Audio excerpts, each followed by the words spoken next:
Hey guys, Vern here from the Hack Check podcast. I'm extremely excited to announce that we have partnered with Ligum Fight Gear. Ligum Fight Gear is the #1 premium brand for all of your fight gear and fight equipment. Everything from gis to rashies to this hoodie I'm wearing right now, gum guards, shin pads, even treadmills, you name it. Make sure you visit www.ligumfightgear.com. Link is in the description.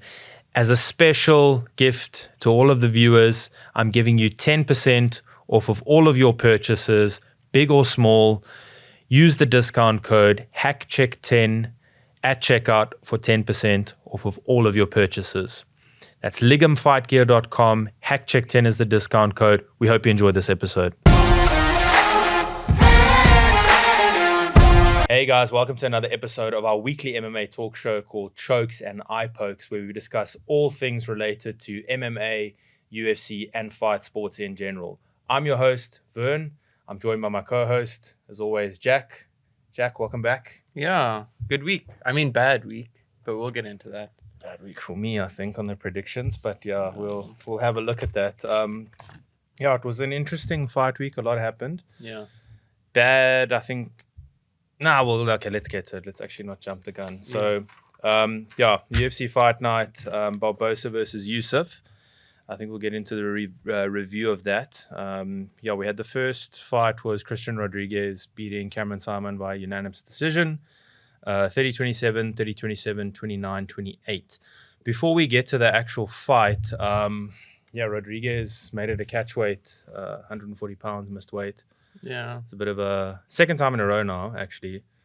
Quite unprofessional. Cameron obviously said, listen, take the fight like he did when his previous opponent missed weight, two fights back. But, I mean, dude, 4.5 pounds to miss weight by, that's halfway to lightweight. Substantial. To flyweight. That's substantial.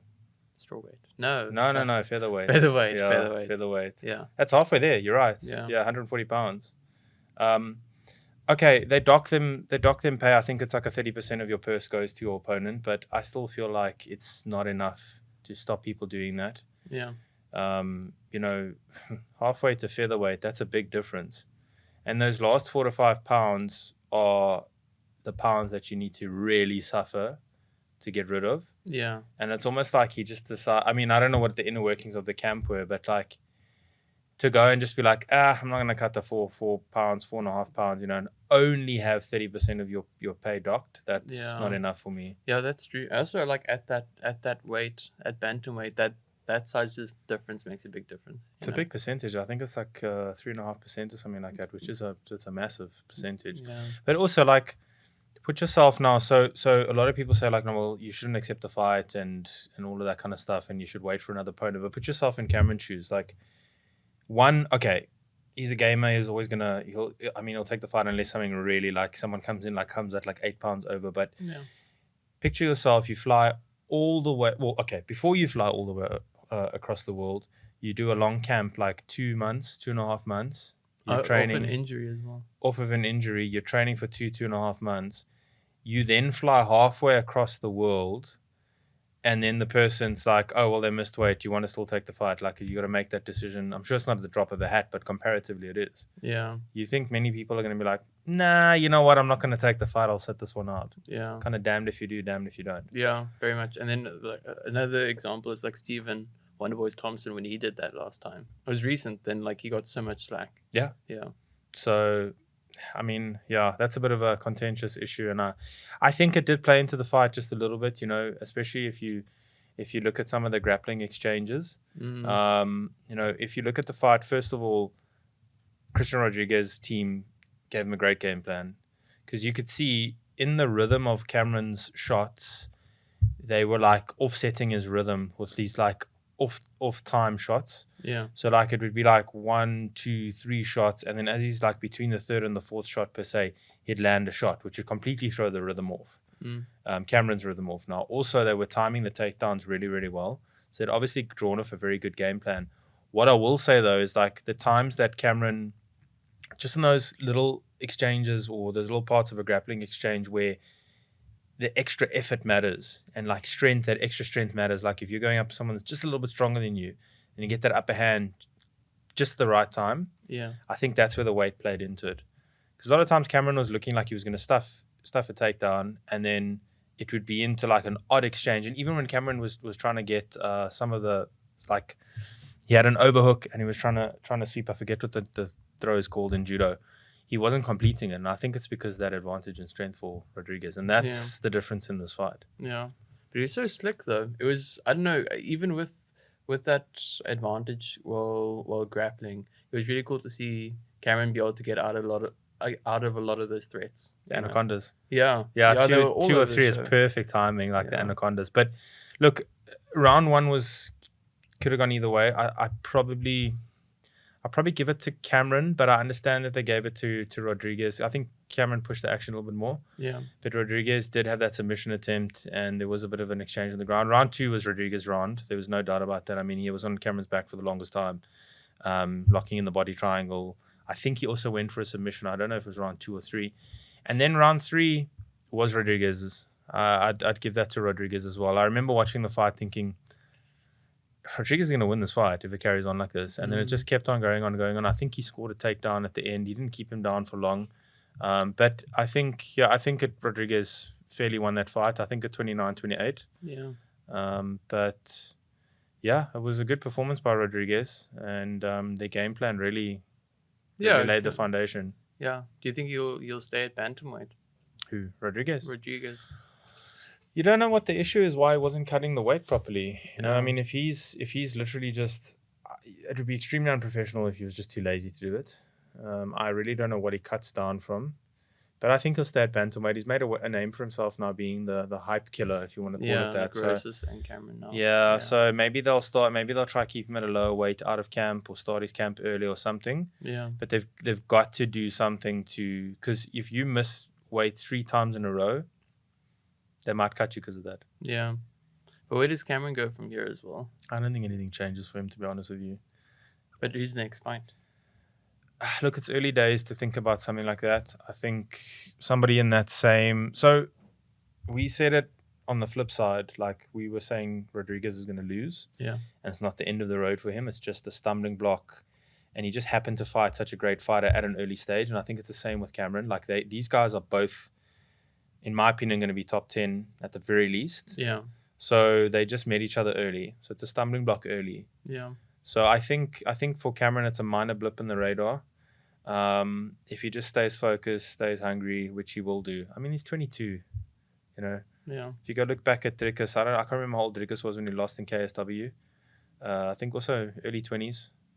It's just a blip in the radar. So maybe it's a blessing in disguise. Maybe it's good that he lost this early in his career, and you can learn from that, rather than when there's probably more at stake, if that makes sense. Yeah. So I don't think it shouldn't change anything for him. Yeah. But I want to see him versus Rosas. I know. But it's also, might be similar to what you're saying here, you know, where it's like they're going to meet eventually. So like it is quite a, you know, you don't want to do that too early. It's no rush, man. Rosas is 18, he's 22. I was speaking to someone earlier today that was asking me about this. And they're like, what's next for Cameron? And I was like, you know, something just screams Rosas. Yeah. But I think Rosas Jr. for the UFC, it would be a bad fight to put them against each other, because you want to build them both. You want to build them both. You want to build a contender series. You want to build Dana White's vision of like finding these guys. Yeah. And I think it's not a good fight right now because they're not built enough. So like you say, build them up. I see what you mean. But definitely a future fight again, you know. I don't think Cameron did much wrong in this fight per se. I think maybe if anything he was too calm on the ground. Like he had urgency when the submission was put on. But when when Rodriguez had his back, he was maybe a little bit too calm to try to get out of it. And maybe that shows his level, that he was like, I'm not really in danger. I'm cool, you know, I'm cool over here. But maybe he was just a little bit too calm and didn't have as much urgency as maybe he needed to.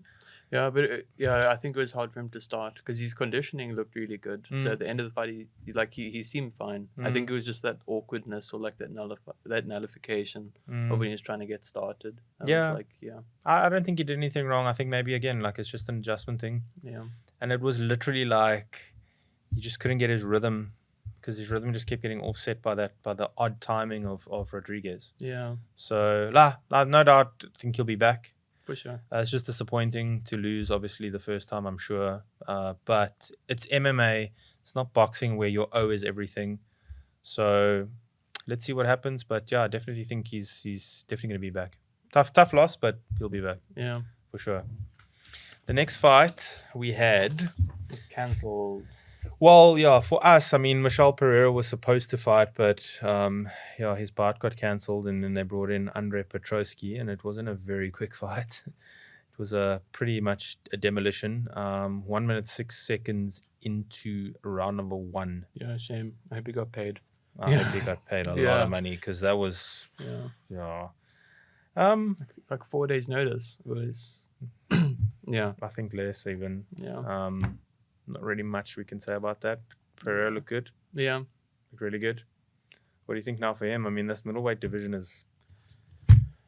We were talking about it today, man. Like, the name that comes to mind is Beneil. I think he should just go and get the match again. Yeah. I think that's a really interesting matchup. I don't know what the reason is Beneil didn't fight. I didn't see. Neither did I. I'd like to see. I think Bo Nickel. Okay, Just rankings wise, I think he would present enough of a threat for Bo Nickel with the power. Yeah, I still think Bo Nickel probably beats him. Yeah, I think he walks through him, honestly. But it's a good test. I think it's for. I'm looking at the Bo Nickel side now. Yeah, it's the first name that's like I think it's a good name to beat. Yeah. So that's what I think. You know, this middleweight division is since Strickland won, and now with Kamaru, Usman, and Khamzat. But we'll get to the middleweight picture a little bit later. That's actually jumping ahead of myself again. It's in the preview. So, okay, so that one doesn't count for us. Yeah. This next one does count at bantamweight. Jonathan Martinez beat Adrian Yanez by leg kick in the second round. So, yeah, only the second person ever to get a 2 leg kick TKOs in UFC history. Yeah. You know the other one is? Anderson Silva. Nope. No. Fought on the same card as these guys. It's in Barboza. It's in Barboza. Yeah. It's the only other person. 2 TKO victories via leg kicks. Quite impressive. What do you make of the fight? Well, you called it, by the way, so yeah, well done. I thank you. I enjoyed it. It was it was a good good pace. You know, I don't think he was ever in trouble. Yeah, Martinez. You know. Yeah. No, I know Yanez tried to check the kicks and everything, but and then in round 2 tried to push the pace, but Martinez is just clinical from him. Yeah, he's in control the whole time. The whole time, and I it's easy to go back and say, Martinez should have picked him. I actually did say I'm thinking of him, but I thought Yanez would be a lot quicker. I thought Martinez was a bit slower and more lethargic, but clearly not. And yeah, now he joins Barboza. Is the only one with two. Well, actually more than one. So which is I would have thought Donald Cerrone as well. Not by leg kicks though. But he was a really good kicker. Not leg kicks really though per se. He was more on the head kicks. Oh yeah, I see what you mean. Jose Aldo would have been a good guess, I think, but no, even with Uriah Faber, he didn't TKO him. It was a bit of a masterclass from Martinez, to be honest with you. So it'd be interesting to see where he goes from there because. He was ranked number 13, so he'll probably make it into the top 10 with a performance like that. Yeah, let's see what happens next. I mean, he's really, really impressive. Yeah. Well done, Mr. Martinez. Then we had Araujo versus Maia. This one was an interesting one. Said before the fight, this would not be a decision. It was a decision victory. For me, it was very close, but yeah, Araujo edged it for me. Yeah, same. It was like a bit of a tit-for-tat battle in the first round. And then there was a bit of a change of pace in the second round, and Araujo took her back and controlled her for a large portion. And then Maia was fighting the takedown and landed a takedown of her own. So questionable, like you could have first maybe round 1 either way. Yeah. Araujo round 2 for sure. Maia round 3 for sure. Yeah, I agree. I think it came down to conditioning with Maia. She looked really good, especially third round. But she lost. She did lose. She did lose, and I think she should have lost. Yeah. Yeah, but it was not out of the woods until the end, I wouldn't say. Yeah. So what is it? 29. I think it's 29, 28 across the board. I'm not mistaken. Yeah, 29-28, very, very close decision. And then the main event, so you got that one right. So spoiler alert, he wins the week because this result, there's only one result left. Yeah. So congrats on winning the belt. I'll do the handing over in a second. Thank you. Main event, it's in Barboza, Sadiq Yusuff. Unanimous decision victory for Barboza. Almost landed that, well, actually did land that wheel kick. And then ended up jumping on a DAS to try to choke him out instead of just finishing the fight and let the timer run out. But first round, getting dropped, and then coming back, and then doing the wheel kick, and then getting the last 2 rounds on the scorecard. Great performance by Barboza. How is he still like that? That's ridiculous. How old is he? It's 37. Okay. Yeah, spring chicken. That was insane. Yeah. And especially to come back after the first round. 100%. That first round was close. I mean, Yusuff, I think he got 2 10-8s on that first round from the judges. I think I wrote it down. Yeah, he did. Barboza said afterwards as well how dizzy he was afterwards in the post-fight presser. I think Yusuff was unlucky. I think Yusuff is very skillful. I was really impressed as well. That was a good fight. He's impressive. Yeah. It's just, I mean, Barboza, I said his chin was not that good, but damn, man, he weathered a massive storm. So, congratulations, Barboza. I don't know what he does from here because he's now in the top 10 again, I think. Yeah. But this time at featherweight. So, featherweight's going to get a bit of a shake-up soon. We'll also get to that in a second. There's been a big announcement at featherweight, but Barboza is always going to be a litmus test for anybody. For sure. I would still like to see him. I don't know if he can make the climb again. But it would be cool. I think there's fun fights in the top 10 for him, for sure. There's fun fights in the top 10, but I just look at that top 5 and I don't see it for him. I don't know. I don't see him going anywhere. I mean, him versus Holloway, I think that is he wouldn't make it through. I don't want to murder him. Yeah. I don't want to murder him. Holloway would smoke him. Yeah. I feel. But just really exciting because I think he has a lot of good fights left, in his career. Yeah, and 37 at the lower weights is not that old. So, let's see what happens. Let's see, yeah. Anyways, overall, decent card. What you giving it? 6. Yeah, me too. I think Cameron losing was a bit of instant. an instant downer for me. But I mean, as a card as a whole, I mean, so the Michelle Pereira one was entertaining. 3 decisions. Not that they weren't entertaining, but leg kick TKO. That's good. Yeah, 6.5. 6.3. 6.3. Yeah. So congrats, Jack. You've won the chokes and eye pokes World Heavyweight Championship for the week again. So congratulations on that.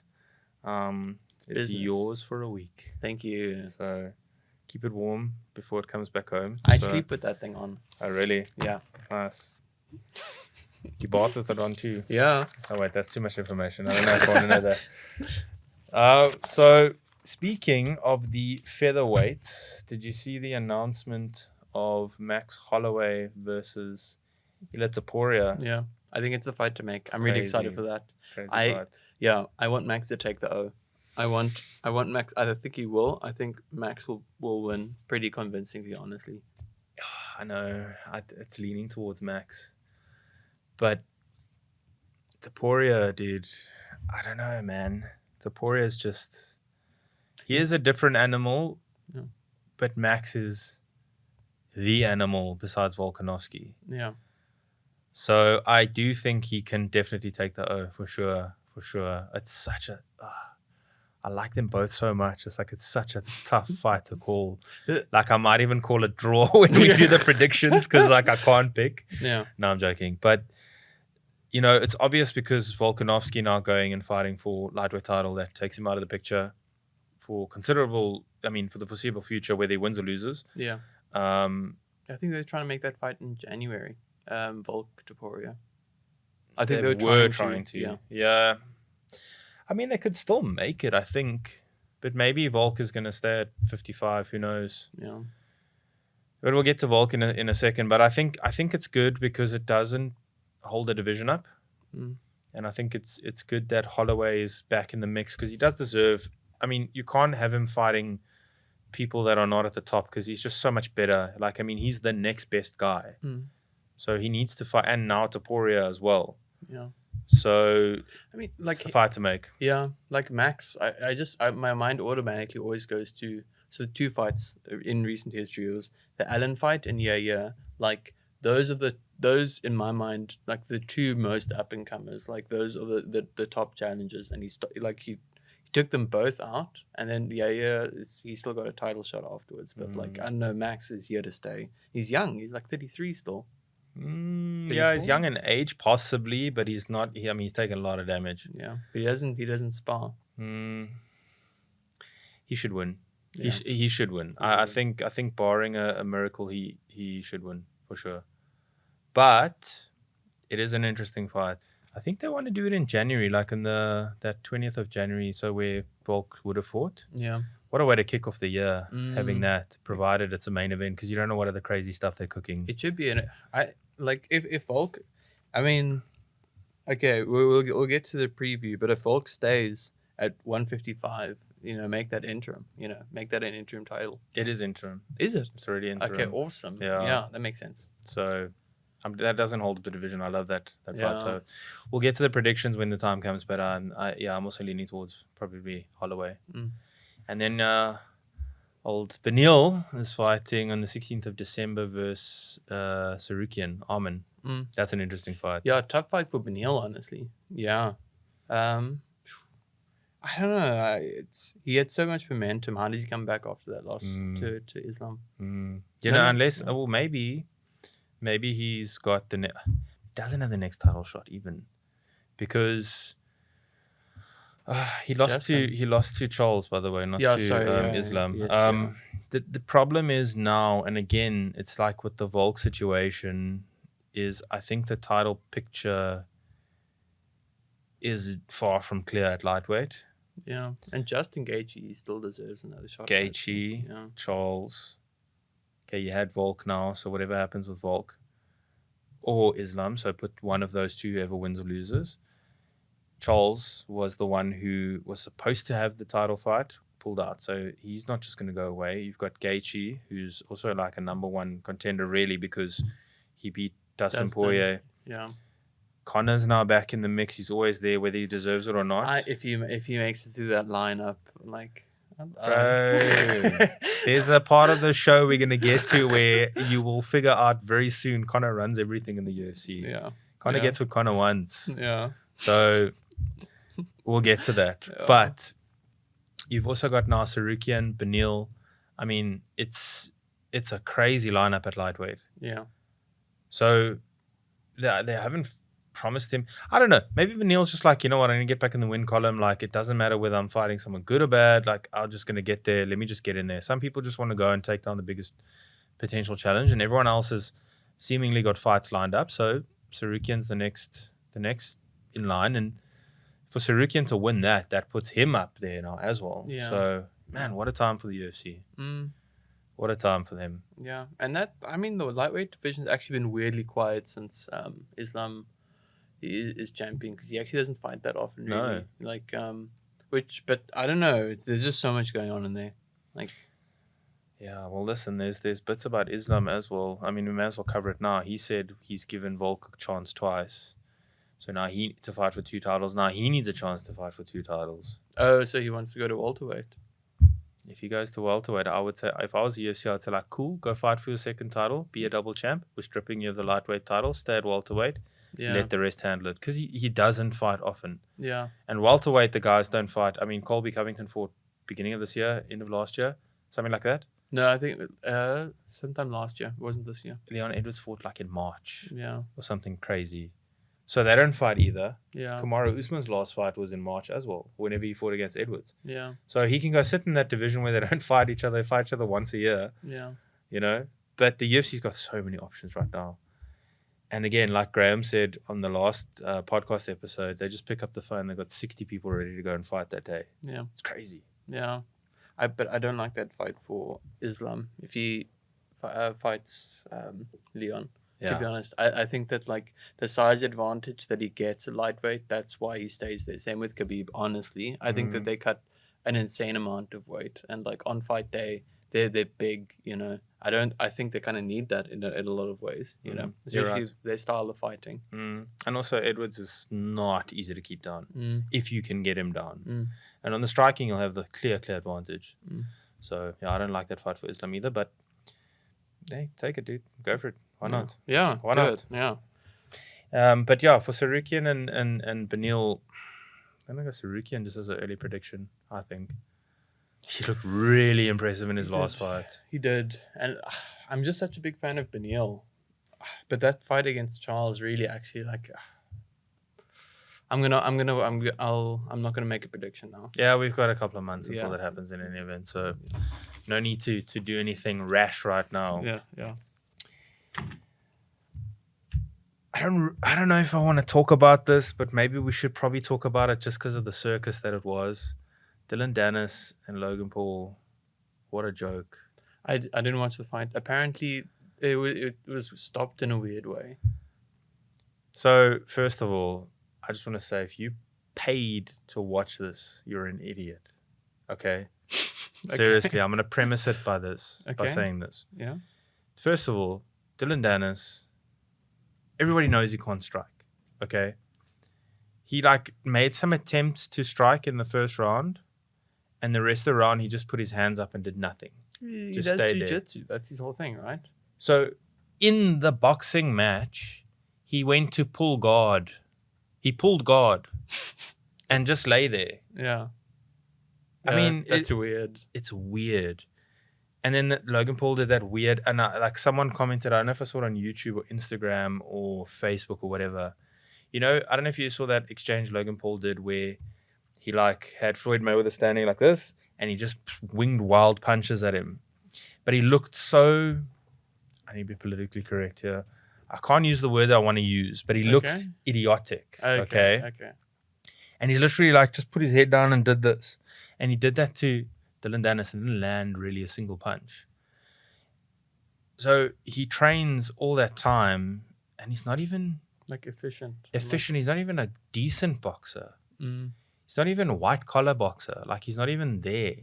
Jake Paul is okay. He's decent.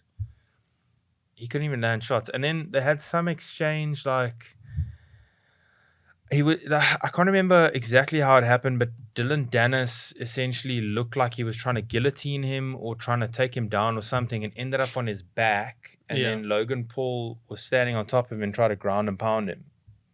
And then Dillon Danis all of a sudden jumped up and as Logan Paul was walking away and tried to start punching him, and there was a big melee in the ring and that sounds like a mess. It was such a mess. And then Logan Paul, and then basically the referee was like, no, you disqualified Dillon Danis, even though Logan Paul tried to punch him while he was on the ground, a ground and pound.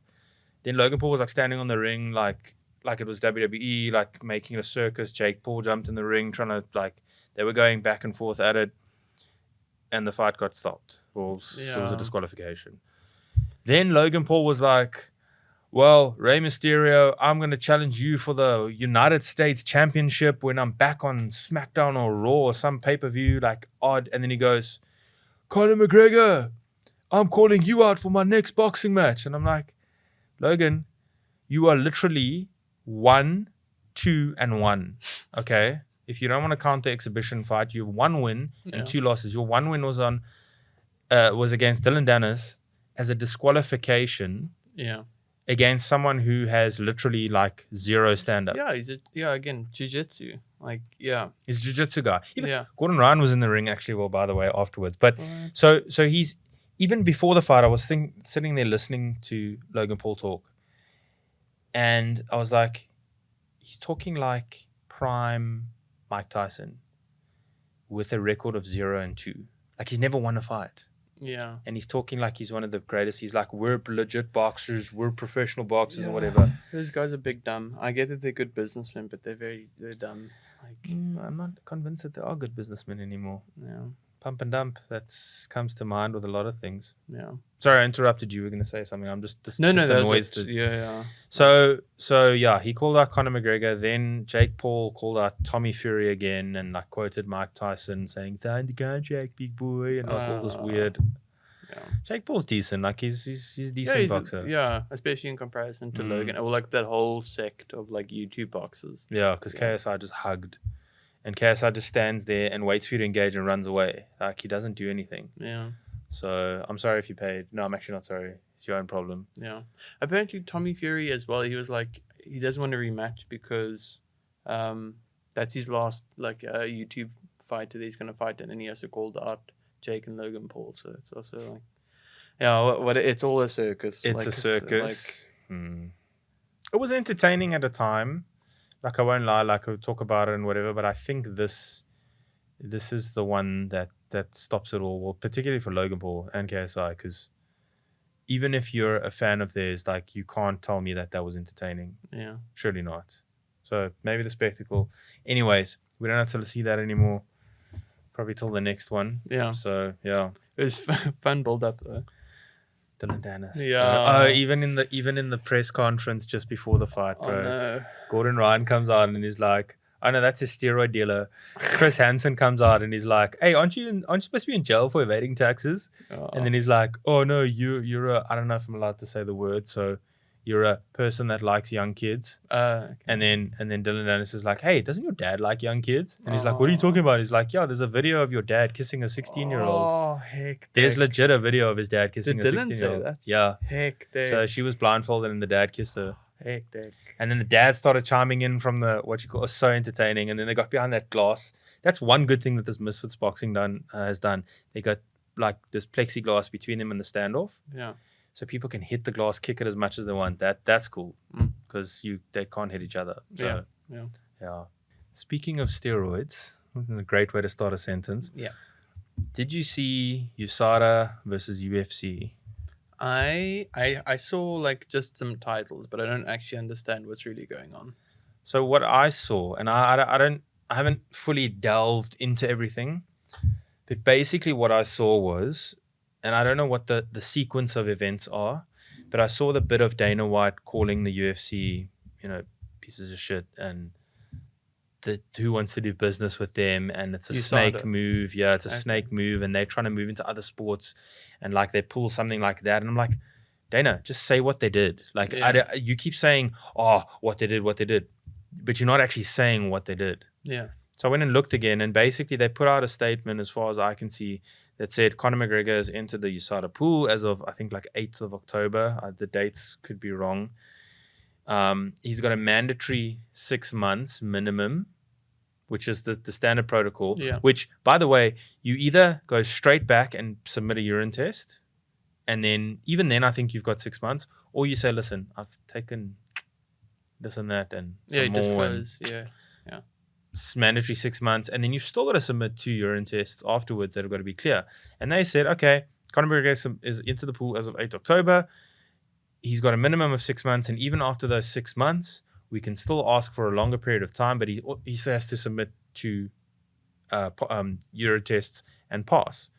But we won't be in control of that because as of 1 January 2024, we have ended our term with the UFC or something like that. Mm-hmm. So I don't know if Dana White's pissed off that they leaked that information, if they're trying to say that Conor McGregor was on stuff without actually saying it. But to me, it's clear. Dana White, the UFC, wanted Conor McGregor to fight when they wanted it. Regardless of what he's taken, what is in his system, allegedly taken, what is allegedly in his system, they were just like, he's the cash cow. USADA, get him to the octagon. We don't care what you say. He's fighting. And they were like, no, we have the integrity of the sport and integrity of clean athletes and. So basically, Conor does what Conor wants. He gets in there when he wants, how he wants. So yeah, I mean, they've never had a problem with USADA before. Like, now that makes sense. Yeah, Conor McGregor, the juiced up cow, like.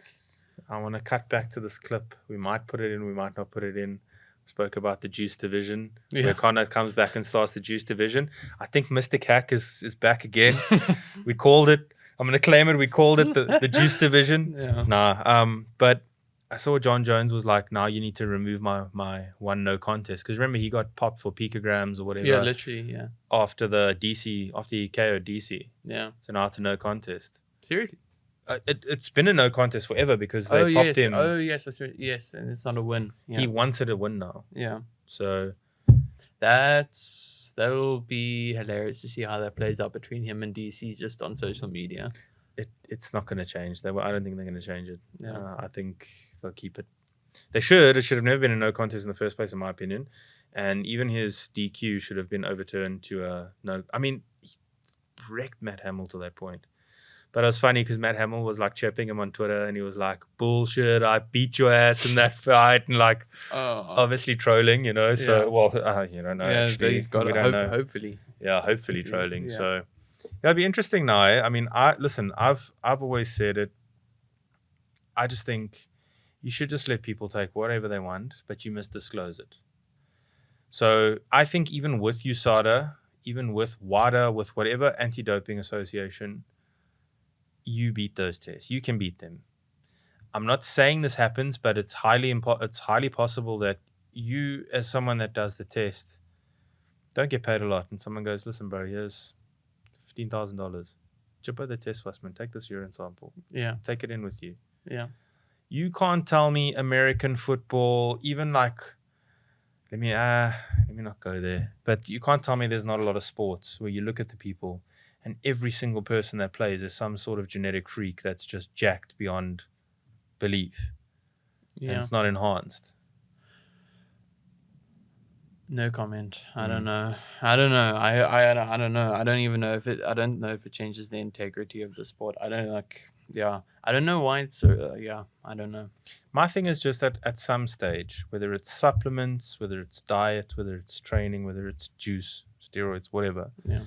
Some point people are going to all take exactly the same stuff in exactly the same doses. Yeah. And there's a point with steroids in particular, supplements, performance enhancing, whether it's legal or illegal, where there's performance to a point, and then it becomes detrimental when you take more. Yeah. So taking more is not going to help you. So everyone's going to get to that saturation point of optimal amounts, whether they know it or not. And from there, what's going to take you further? Your genetics, your work ethic. Yeah. Are you doing everything properly? Are you sleeping properly? Are you eating properly as well? Are you doing all of those properly? So I think they should just let people take whatever they want to take and say, listen, we're not a clean sport or whatever. And if you, and then have the people that don't take stuff and say, listen, we want to be clean and we don't take it. Yeah.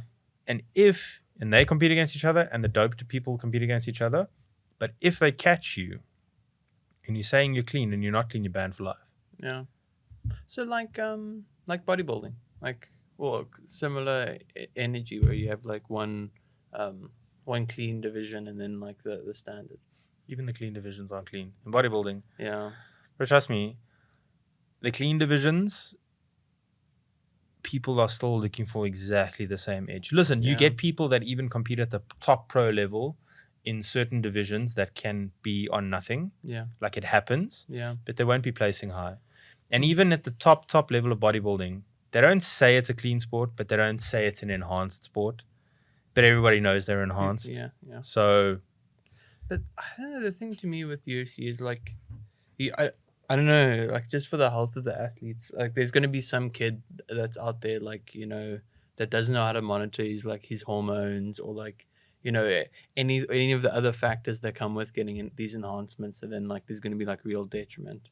No, for sure. I mean, I'm not saying kids must take it and all of that. But then again, if you abuse supplements, even you can damage your liver, you can damage your kidneys, you can do damage to your heart. Yeah, that's true. You can thicken your blood.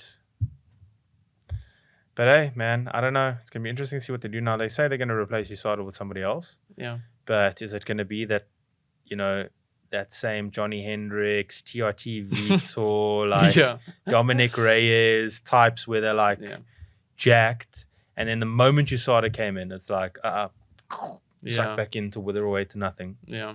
So all I know is if they do that, and then people like Romero's not in the company anymore, but imagine Paulo Costa with like more with leeway, just a juiced up, an actually juiced up Paulo Costa would be very scary. All about him though. But anyway, fair enough. But he's gotten tested. He gets like so regularly tested. I know. He's just probably a genetic freak. I think TRT Vitor makes a comeback and becomes a champion. With juice to the gills, bro. Within 2 weeks, bro, just comes back like. Man, he looks crazy at the moment. Yeah, so maybe old Overeem makes a comeback as well. He was looking quite gaunt at one stage. So Interesting times ahead. I think it's time now for us to get into our predictions for UFC 294.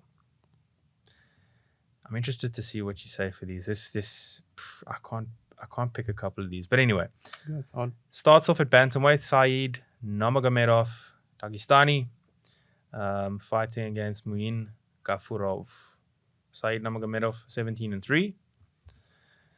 Gafurov 18-5-0 or 18-5. They're both coming off a loss. Actually, Nurmagomedov just lost to Martinez. Yeah. And Gafurov, I'm going to call him Muin, lost his UFC debut. We got pretty much a mixed martial artist in Nurmagomedov versus a BJJ/Sambo expert from Tajikistan Yeah. in Muin. What are you saying for this one? Saeed. Got Saeed as well. Yeah. More complete. Yeah. Much more complete, I feel. Yeah, also just more experience. He's he's very scrappy. Other than like just doing general Sambo stuff, I think on the feet he's very active. You know? I think that stylistically will give him some advantage at least. I agree with you. I think I didn't pick the round. I actually didn't even pick the method. That's going to be interesting. TKO. I'm gonna go TKO. Yeah, I think I'm gonna go TKO round TKO decision. I'm torn between the two, but probably third round TKO. I'm gonna go submission, but not a standard submission. I'm gonna go like Ninja dance choke again. or something. Yeah, like triangle choke or like something like out of left field. Those are like some of the most standard submissions you get, bro. What are you talking about? Well, okay. Well, I'm saying not Sambo. So like Okay. not what these guys usually do, where you do like a neck crank or something. So you're saying, so a triangle I could agree with you might not be standard because you don't expect Nurmagomedov to be on his back and then triangle. Yeah. But yeah, okay, fair enough. So at least we both got Saeed there. Then we've got Ikram Aliskerov, versus Warlley Alves. Aliskerov is 14-1 on a 6-fight win streak, also Dagestani. Yeah. Versus Alves on a 2-fight losing streak, 14-6. Strangely enough, beat Colby Covington years ago. Crazy. He's But also the favorite. who? Alves? Alves. Seriously? Yeah, he's the betting favorite. Damn, dude, really? Yeah, and Ikram he's ranked, so I don't know why. Are you sure he's the betting favorite? Yeah, it's plus 100 for Ikram and minus 120 for Alves. I'm definitely going for the underdog in this one. I'm going for Ikram. Yeah. Yeah, man. Alves 7-6 in the UFC is a bit of a veteran, even though he's only 2 years older. I think he's 2 years older. Yeah, I'm going for Ikram. Yeah, same. Also go TKO. Didn't say round 2, possibly. I'm just gonna.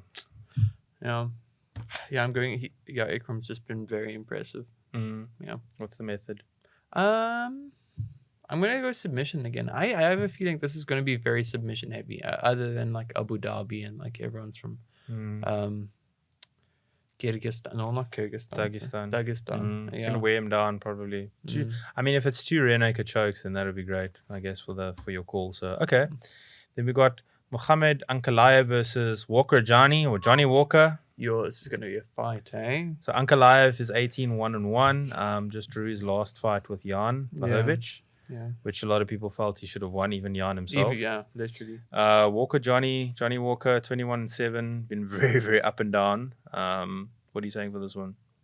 This one is a very hard one to pick, but Ankalaev. Yeah. How? How? Decision. I think quite a good scorecard as well. So it's going to be like 3-round fight, right? So it's like 30-26 or something.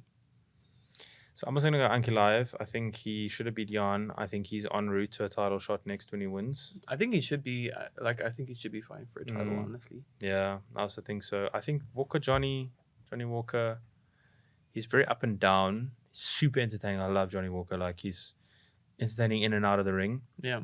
The octagon. But he's very easily hit. And Ankalaev's got nice power. Like, really nice power. Yeah. And yeah, I think he's just got a couple of holes in his game, Johnny Walker, even though he's improved in the last while. But I think the fact that I think it's going to be hard for it to go to decision 30-26, because for it to go 30-26, you're going to have to take a lot of shots.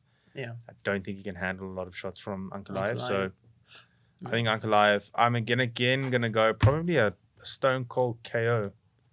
Walker Johnny's just lost to too many of the top guys, and he's really easily hit. That's fair. I think also like he's very flashy and like he frenzies, and I don't think that's gonna work with Ankalaev. I think that Ankalaev's just gonna keep his distance and like counter him. I don't know. Yeah, that's a good call. That might be TKO. No, I'm going KO. KO. Stone cold out. That is a good one as well. So I don't know. I think what we should do is, if we get the same results, we should go into the bonus round of who calls the what. most accurate. Yeah. So if it's okay, we'll get to it at the end actually, because we still have to see if we're actually, what's the point of explaining it if we're not going to have the same results. So now we get to the tough. Maybe not tough results. The first one was a change up. Kamaru Usman stepping in to replace Paulo Costa, middleweight, to fight Khamzat. Yeah. Khamzat 12-0. Kamaru Usman 20-3. Lost his last 2 fights. Welterweight champion previously, stepping up to now fight at middleweight.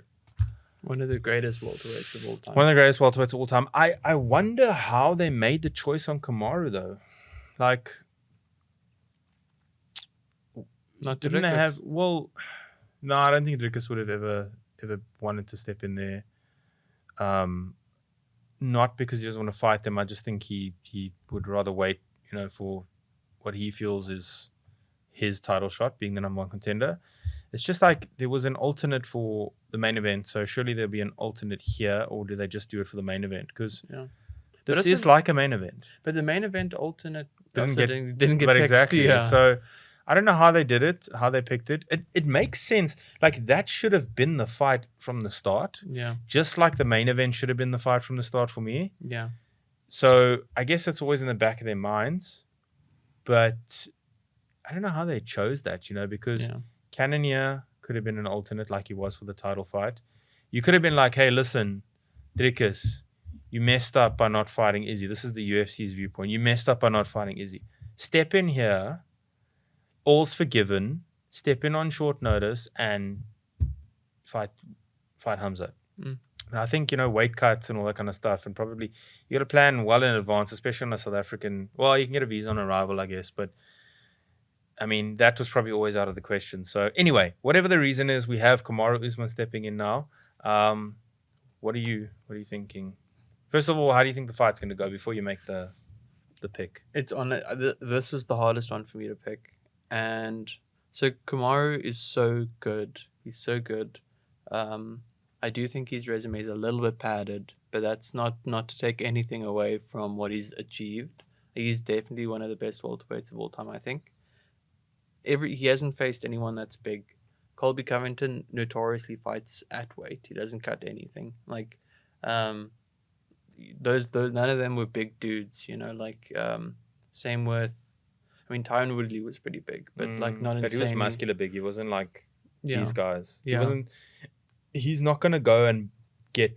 He doesn't have a bigger frame like these guys. Yeah, and that's going to be a big factor. I don't think you can take someone down and grind them for as long as Kamaru needs to implement his game plan, as you can do with Khamzat. He's just like he's big. Yeah. I can't remember when we said this, but that when the first time they thought of doing Kamaru Usman versus Khamzat, I still said, I think we might have both echoed this, but at middleweight it favors Khamzat, but at welterweight it favors Kamaru for a multitude of reasons. I still stand by that. And I think Kamaru also coming on short notice, you don't train the same when you don't have a fight. And when you're in a camp, you don't train the same. Now, Kamaru is good enough and skilled enough where he just maybe needs to get fit and he can have a competitive fight. But I think his key to victory is to keep it standing, in all honesty. I think he is going to be better on the feet than Khamzat. Khamzat's got the power, but Khamzat's more looking for the takedown, and why I think he catches a lot of people is because they know he's looking for the takedown. Kind of like when Conor got caught by Khabib, he's more worried about the takedown than he was about shots, and he got hit. Yeah. That being said, also Kamaru's chin is actually really good. I know he got the head kick of death against Leon Edwards, but that would put anyone to sleep. They put anyone to sleep. Also, like, that's why I say if this was at welterweight, I mean, Kamaru Usman was winning the first fight against Edwards. Head kicks him in the last minute, wins. Yeah. Edwards arguably won that second fight from a lot of people's eyes, but he's the more skilled fighter than Edwards, in my opinion. Yeah. So I think the weight is going to play a big factor. I think Khamzat's had ages. Khamzat's big anyway. Yeah. But he's had ages to acclimatize to that weight and compete at that weight and get into fighting shape at that weight. And yeah. No, and I think you factor into it that it is short notice, as I said, but also it's going to be very heavy on Kamaru's knees. And that sounds random, but he literally has no knees anymore. He said it, like Joe Rogan was saying after one of his fights, it hurts for him to walk. Yeah. Now you're going to go up against someone, grapple the whole time, and have to like really be on your feet. I don't think it's going to be a good night for Usman. I think Usman probably, he could get submitted. Probably a decision. You know, Khamzat will come out like a freight train, but I don't know now. I'm talking a lot here, but the last time he fought a top opponent in Gilbert Burns, he struggled. But that was at welterweight, so the weight cut could have played into it. It's so intriguing, man. I don't know. And yeah, but I have my pick. I'll get to it now. But also another thing with Kamaru is he's such a natural welterweight. He's perfect for that weight class. Like, yeah, I don't know. I have him though. I have Kamaru. You got him. I have him. It's such a tough choice. How? So how do you? Okay. So what do you think is his key to victory, and then how do you think he wins? Keep it standing, and keep it as clean as possible. So similar to the Gilbert Burns fight. Just make it like just will. You know, it's like you don't get. Khamzat didn't get like in the he didn't grapple him that much. It was just like it was a standing battle. I think that's how Kamaru he can outlast him. Man, I'm so this was so tough to call. Like, I'm gonna go Khamzat because of the short notice, and I know Kamaru Usman is so good. Like, even at welterweight, middleweight, he'll be good. I just think that it favors Khamzat. But so I think Khamzat wins by decision. I think he takes him down. He keeps him down. He's just more active. And as I'm saying this, I can't see him keeping Usman down. Yeah, I literally made that call to pick Usman as we were talking now, honestly. I can't. It's so tough because also Khamzat's such an unknown entity at middleweight. Yeah. Like, if Khamzat steamrolls him like a freight train, I'll be like, yeah, that should have happened. If Kamaru Usman wins and grinds one out against him, I'll be like, yeah, that should have happened. Yeah. Okay, I'm going to have to call Khamzat Chimaev. Decision. Yeah. Okay. I call him decision. Output, he just outworks him the whole time. Because look, Kamaru had a tough time against Colby Covington with the work rate that Colby put in. But Colby's also he's just volume, you know. Yeah, but Khamzat's also volume if he needs to be, and he's bigger and he's stronger, and he comes at you. Yeah, I see what you mean. So I think, look, I mean, if Kamaru wins, it sets up a rematch with Strickland, which puts him in with a chance to be a welterweight and middleweight champion. I think Strickland would love to have that fight because it's better than fighting someone like Khamzat, because Cannonier, someone like that. So okay, yeah, I mean that would be a good rematch, but I'll go Khamzat decision. Okay, we'll see. But that's very plausible. So I think that's there's so many unknowns in this fight. It's really very interesting fight. And we're gonna get to see it. So yeah. I almost got to go see it live. I was almost gonna go to the UAE I was almost gonna travel to Dubai on Thursday. Yeah. Friday. Sorry, I was actually gonna almost travel to Dubai, but didn't work out. That would have been so sick to go watch. Tickets aren't they're not cheap, but they're not like Insane. unattainable. Nice. Yeah, even if I sit far back, I'll watch the big screen and I'll watch the ring, like, the octagon, So anyway, okay, so we're different there, but just for interest sake, how do you say Kamaru wins? Either, it's not 5 round, eh? It's co-main, no, just 3. You got to pick one way. You can say either or, but pick one of the two that you... Decision. Split. Really? Okay. Fair enough. Let me get to the main event. Islam Makhachev versus Mr. Volk. Volk 26-2. Last loss against Islam. Islam 24-1. For the lightweight strap, 11 days notice. For Off Volk. the couch. Is he though, really? Yeah, probably not. Odd decision not to go with Gamrot, firstly. Why have... Well, Gamrot was a random alternate, but I guess maybe the top guys didn't want to be alternates. Odd decision to have him there and not pick him. Because it's a short turnaround time. He just fought... I forgot who. He just beat someone. Viziv, yeah. But I would have been like, just take the chance. It's like Strickland, you know. And then because I think now they're rushing this Volk versus Islam too. I think they could have just said, you know what, like it should have been the main event in the beginning. Okay, but Volk got injured and whatever. But I think they're rushing this now because if Volk does lose this, it's a long road to get a third fight. And you probably don't get a third fight because unless Islam's going to go to welterweight and stay there. And Volk enters the pool of lightweights. You have an interim title between him and Gaethje or that would be great Charles for or maybe. But that being said, I think I don't like Volk's chances here. I'm a massive Volkanovski fan, and I think if he had a full camp, he gets it done. He learns from the mistakes. I don't think it's going to be an easy victory for Islam. Volk has the style to beat him, and Volk, if they'd gone 7 rounds, would have probably beat him in the last fight. And yes, Islam's been preparing for Charles, which is a different can of worms. But he still had like a 2-month camp. Like proper full camp. Volk's coming off an injury that kept him out of training, and now he's taking, in a higher weight class, taking 11 days notice. The big thing for Volk is going to be like the first fight, stopping the takedown. Yeah. And if you don't stop it, getting back up, which I think he's capable of doing.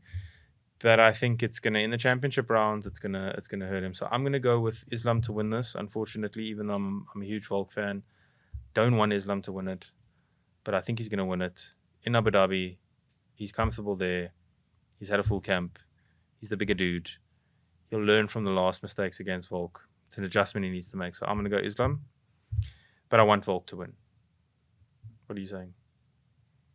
You had Islam, now you're going to choose Volk. To be different. I'm going to choose Volk. You see. There we go. He's, if there's anyone that can do it, like if there's anyone that can do it, like I think Islam with the full camp, that is such a, that's a hard thing to go for. But like Volk, I don't know.